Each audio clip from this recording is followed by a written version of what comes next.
Salve, salve, meus queridos alunos do Mário Alencar e você também que não é aluno do Mário Alencar, né, mas que segue aqui o canal. Sejam muito bem-vindos a mais uma aula de hoje. E, gente, hoje nós vamos fazer um vídeo um pouco diferente, né, porque as aulas lá da escola mudou o cronograma, né, então só vou ficar postando vídeo agora a cada 15 dias. E aí, para não deixar o canal parado, eu resolvi fazer uma série. E esse mês nós vamos começar com uma série sobre vida de cientista, onde eu vou estar abordando a vida de alguns gigantes da química, né, para você conhecer um pouco mais sobre a história deles, o que eles fizeram, como é que eles propuseram, né, os seus trabalhos, porque é um assunto que eu acho de uma relevância muito grande e que infelizmente não dá tempo a gente falar isso em sala de aula, né, porque o tempo é curto.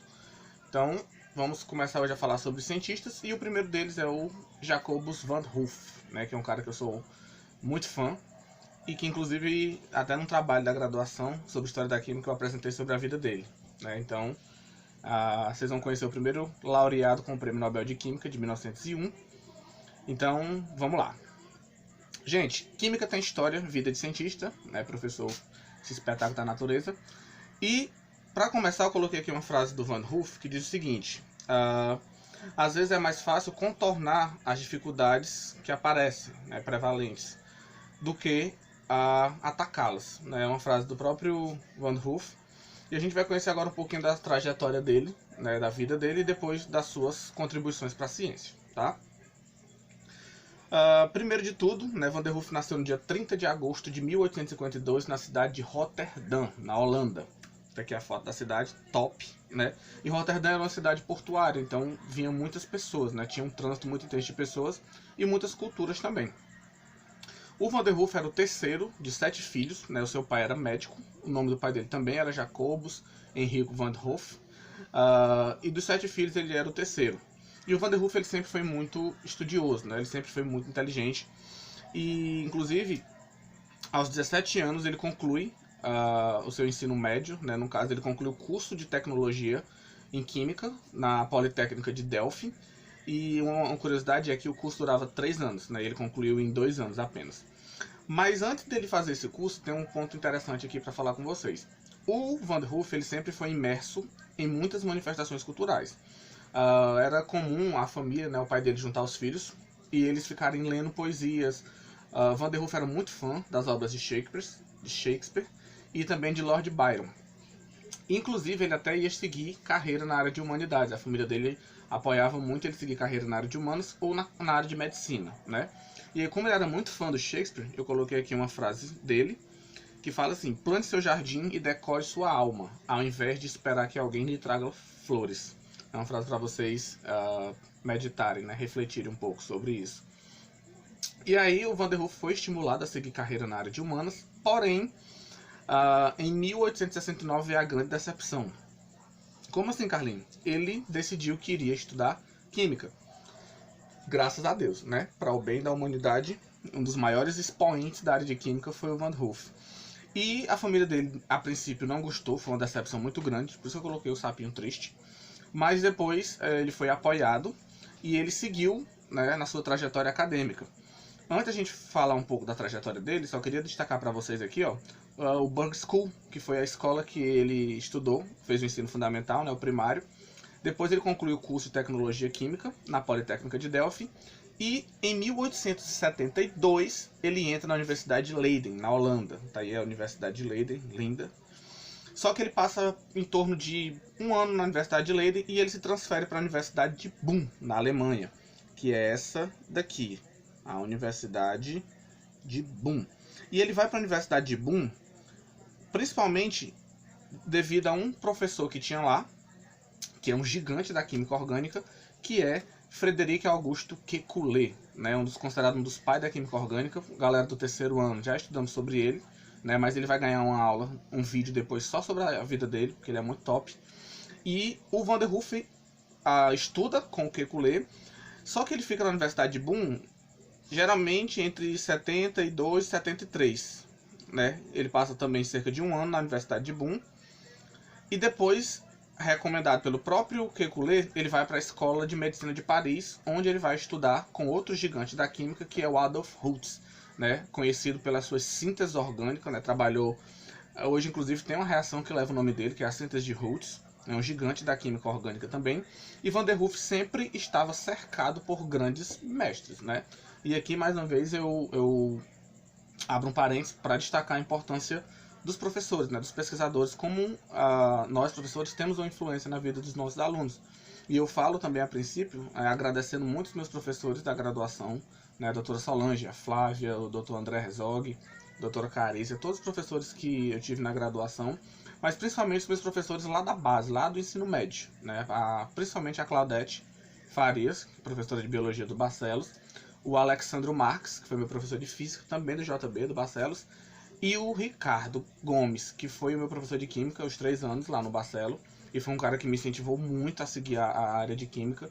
Muita coisa do que eu sou hoje como professor eu devo muito a ele, não só a ele, né, a todos esses que eu falei, mas principalmente esse trio lá do Zé de Barcelos foram e são até hoje uma grande referência para mim, né? Claudete, minha mãezinha, todos eles. Então, eu já deixo meus singelos agradecimentos, né? Amo muito vocês, sou muito grato pela base que vocês me deram e por tudo que vocês fizeram e fazem por mim até hoje, né? Então, o Van der Rohe estava sempre cercado por grandes mentes, né? Por grandes pessoas. E, gente, ninguém faz nada sozinho. A gente sempre precisa de ajuda de alguém, né? Ninguém é autossuficiente. E aí, depois que ele vai para a Universidade de Paris, ele retorna. E aí aqui a gente vai começar a falar especificamente da trajetória científica do Van der Rohe, que ela é dividida em 3 períodos. Cada período corresponde a uma contribuição que ele deu na ciência. E também coincide com a universidade na qual ele trabalhou. Então, a primeira é a Universidade de Utrecht, na Holanda. Ele termina, né, lá em Paris e ele volta para a Holanda. E em 1874, quando ele retorna para a Universidade de Utrecht, ele obtém o seu PhD. Por isso que eu marquei aqui, ó, de vermelhinho, que agora é Dr. Van der Rohe. E a contribuição principal de Van der Rohe na Universidade de Utrecht é dentro da área da química orgânica, né? O Van der Rohe ele vai publicar um artigozinho de 12 páginas, que inclusive não vai ganhar tanto crédito assim, mas é nesse artigo que ele vai propor a teoria do carbono tetravalente, que é a teoria que o carbono faz 4 ligações, que hoje a gente já sabe disso tranquilamente. E a teoria do carbono assimétrico. Gente, o Van der Rohe ele vai abrir, essa parte é muito legal, ele vai abrir área para uma parte da química chamada estereoquímica. Ou também está dentro, que a isomeria faz parte desse grupo, né? A estereoquímica é como você estuda os átomos lá no espaço. E o Van der Rohe ele foi o primeiro a propor essa teoria do carbono assimétrico, né? E vai abrir leque para a área da estereoquímica. Juntamente com esse senhorzinho aqui, ó, que é o Joseph Lebel. Só que o Lebel propõe a teoria também do carbono tetravalente, só que ele vai propor isso lá na França, enquanto o Van der Rohe propõe na Holanda. Então eles estavam em locais diferentes, mas tiveram a mesma ideia. Então ambos ganharam os créditos. Mas o Van der Rohe foi quem primeiro deu essa contribuição gigante para a química orgânica. Até porque ele estava cercado de químicos orgânicos, né? O Kekulé, o Roots. Mas ainda não foi por causa da química orgânica que ele vai ganhar o prêmio Nobel, né? A sua contribuição mais top de todas vai vir daqui a pouco. Então esse aqui, ó, eu coloquei essa imagenzinha para você ver a representação do carbono fazendo suas 4 ligações. Essas estruturas, a forma como a molécula está estruturada, é o que a gente chama de estereoquímica, né? A química que estuda essa relação das moléculas em 3 dimensões. E tudo isso começou, a teoria, a fundação da teoria começa com o Van der Rohe, né? Então esse cara ele deu contribuições gigantescas para a química orgânica, e isso na Universidade de Utrecht, na qual ele se torna professor. Depois de Utrecht, ele se muda, tá aqui a foto da Universidade de Utrecht, né? E depois ele vai para a Universidade de Amsterdã em 1878. E é aqui, meus queridos, que acontece, digamos assim, o ano de ouro de Van der Rohe. Porque lá na Universidade de Amsterdã, ele vai passar em torno de 18 anos sendo professor titular de Química, Geologia e Mineralogia nessa universidade. E é aqui que em 1884 nós temos o ano de ouro. Por que o ano de ouro? Porque foi o ano que ele publicou seu trabalho mais importante de todos. Trabalho esse que inclusive vai fazer com que ele ganhe o Prêmio Nobel de Química, dentre os outros prêmios que ele ganhou. Mas, gente, esse trabalho que ele publicou é chamado de Estudos de Dinâmica Química. Foi o artigo que ele publicou. Aqui nós temos a foto da Universidade de Amsterdã, né, a fachada da universidade. E esse aqui, chegou me arrepio, esse aqui é o artigo original do próprio Van der Rohe, ó. Etudes de Dynamische Chemie. Publicado pelo próprio Van der Rohe, tá aqui, ó, o nome dele, Jacobus Henrico Van der Rohe. Esse é o artigo original. Gente, e esse artigo do Van der Rohe, ele é muito top. Por quê? Porque foi nesse artigozinho de algumas páginas que ele vai publicar alguns dos conceitos que hoje nós químicos utilizamos. Nós já temos conhecimento sobre isso, mas que surgiram aqui. por exemplo, o conceito de ordem de reação, a constante de equilíbrio, né, que é o Kc. Quando você representa equilíbrio na química, você usa duas setas, uma indo e uma voltando. Essa representação da seta indo e voltando também apareceu pela primeira vez nesse trabalho dele de dinâmica química. Ele também conseguiu relacionar a influência da temperatura e da pressão no equilíbrio químico. Tem uma equação que leva o nome dele, que é a equação de Van der Hoef, que é uma equação que relaciona as constantes de equilíbrio com a entalpia e com a temperatura, né, que não vou mostrar aqui, não vem ao caso mostrar agora, né, porque ela é mais complexa. Ele contribuiu também para o estudo da cinética química. Então, assim, a dinâmica química, a dinâmica das reações, né, a cinética, o equilíbrio, as propriedades coligativas, tudo isso foi proposto, foi descoberto pelo grande Van der Hoef. Não é à toa que ele vai ser laureado. E além disso, em 1878, né, foi o ano em que ele se casou. Por isso que eu coloquei essa animaçãozinha aqui, do filme do Up. É muito legal esse filme. Então, assim, dentro desse trabalho, o estudo de dinâmica química é considerado hoje como uma das maiores obras-primas da química, que foi o trabalho de Van der Hoef. E outra coisa, alunos do segundo ano, né, nós já vimos propriedades coligativas. O estudo das propriedades coligativas também foi feito pelo Van der Hoef. Inclusive, olha só, é ele que propõe o conceito de pressão osmótica. Sim, a equação da pressão osmótica é proposta e é desenvolvida pelo Van der Hoef. E só para lembrar, né, a pressão osmótica de uma solução é proporcional à concentração e à temperatura.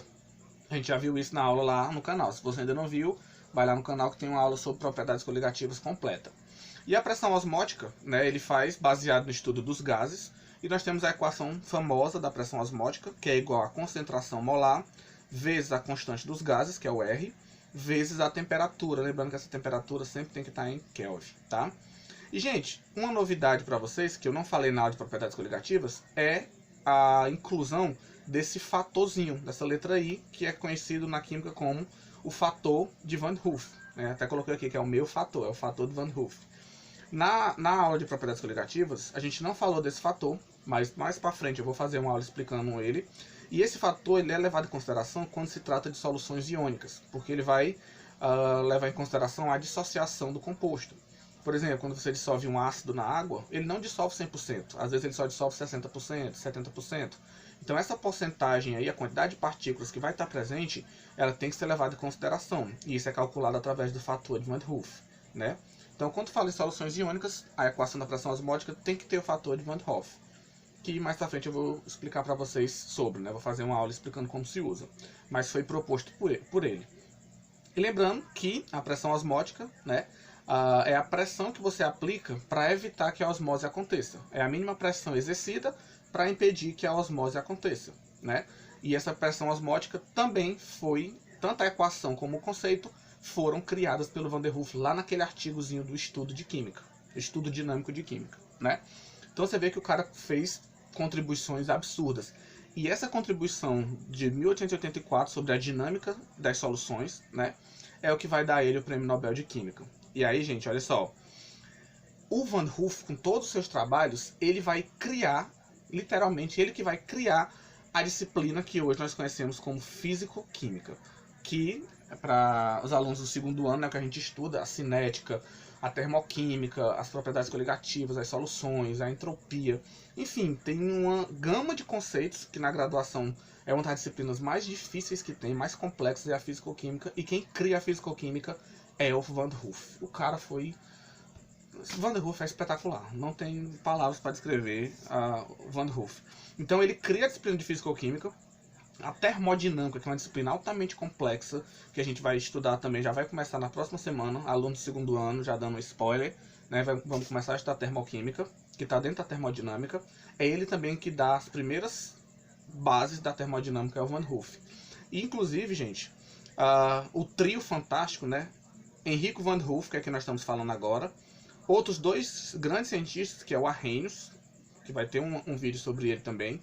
E o Ostwald, eles três se juntam e eles criam a primeira revista de físico-química do mundo. A disciplina de físico-química é criada com Van der Hoef. E eles três se juntam para elaborar a primeira revista de físico-química, que está aqui, ó, inclusive a capa original, né? Escrita pelo próprio Van der Hoef e pelo William Ostwald.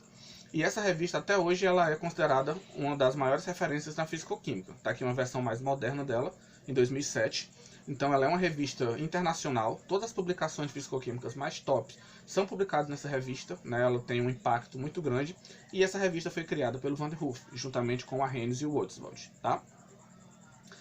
E aí, gente, ó, só para fechar, aqui tem um resuminho, né? Ele ganha o Prêmio Nobel em 1901, ele é o primeiro químico do mundo a ser laureado com o Prêmio Nobel, tá?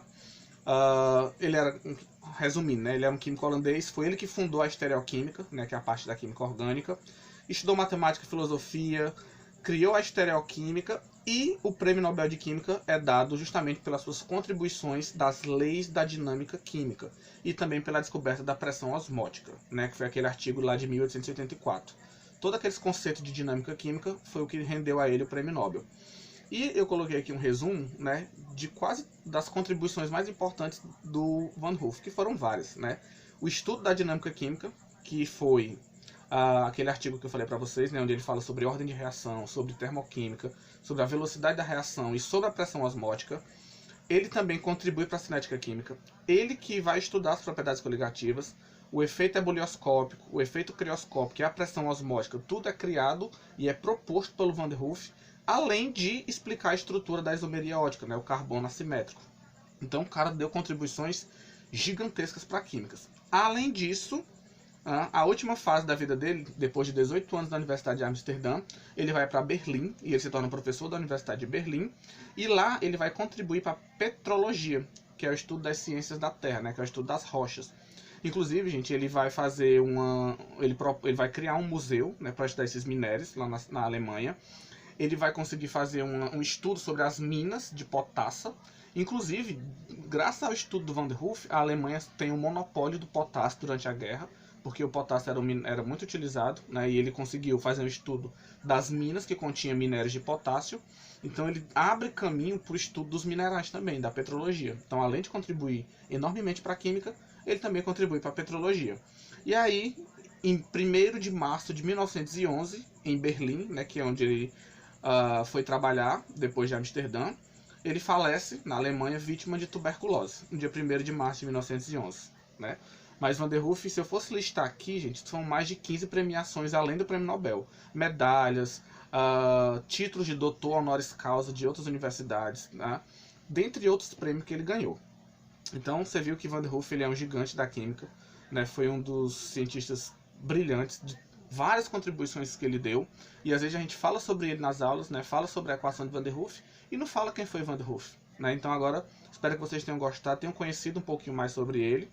E aqui uma curiosidade, que o próprio Dom Pedro II, né, contam os biógrafos que o Dom Pedro II foi até a Holanda conversar com Van der Hoef, e eu até simulei aqui a conversa, que era o seguinte, ó. Dr. Van der Hoef, é um prazer conhecê-lo. Soube que o senhor trabalha com modelos para explicar as ligações do carbono. O que o senhor acha de fazer esses modelos mais baratos para acompanhar os livros de química ou mesmo ser vendido em lojas de brinquedo? Gente, o Dom Pedro, esse cara é fantástico. O Dom Pedro, ele foi até a Holanda falar com o Van der Hoef para saber se não tinha como ele fazer aqueles modelos de bolinhas, né? Bolinhas para ligar uma com a outra para você poder estudar as moléculas melhor. E o Dom Pedro foi até lá para perguntar se tinha como ele fazer isso para trazer para o Brasil.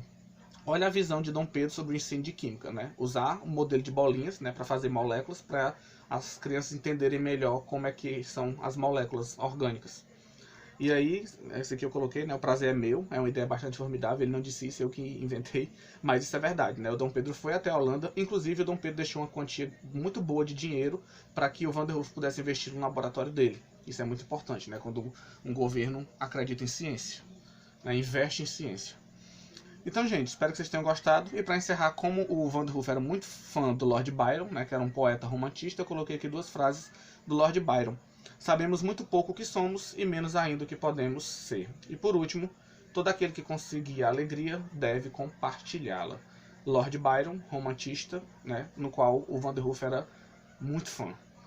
E aqui foram as minhas referências, né, a maior parte desse slide, cerca de 90% desse slide, eu tirei desse artigo aqui, ó, 100 anos do Prêmio Nobel, que foi publicado lá na Química Nova na Escola, se você quiser ler na íntegra, né, tá aqui o site, né, o link. Eu também utilizei o site do Prêmio Nobel, né, o Nobel Prize, que é o site oficial.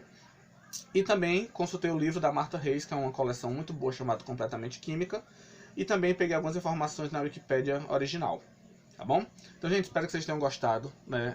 É um tema que às vezes não é falado, não se dá muita importância à história da química, mas a história da química é algo muito importante, porque muita gente pensa que o cientista ele acordou e, vou propor uma teoria. Não é assim, tem toda uma trajetória, vocês viram toda a trajetória resumida, né, de tudo que o Van der Rohe fez até chegar ao que ele é, né, todas as contribuições que ele deu. Então, espero que vocês tenham gostado e até a próxima.